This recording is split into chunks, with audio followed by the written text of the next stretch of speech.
ਹਾਚੂ ਦੋਸਤੋ, ਛਿੱਕਾਂ ਜ਼ੁਕਾਮ ਨਜ਼ਲੇ ਤੋਂ ਜਿਹੜਾ ਹੈਗਾ ਬੜੀ ਦੁਨੀਆ ਪਰੇਸ਼ਾਨ ਹੈ। ਇਸ ਕਰਕੇ ਨੁਕਤਾ ਨੋਟ ਕਰ ਲਓ।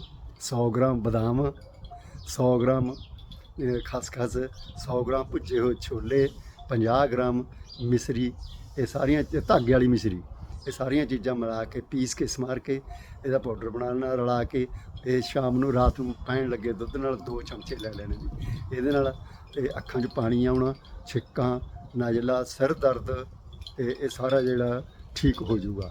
ਜ਼ਿਆਦਾ ਜਾਣਕਾਰੀ ਚਾਹੀਦੀ ਹੈ ਤਾਂ ਸਾਡਾ YouTube ਚੈਨਲ ਨਿਰੋਗੀ ਕਾਇਆ ਜੁਆਇਨ ਕਰੋ। ਧੰਨਵਾਦ।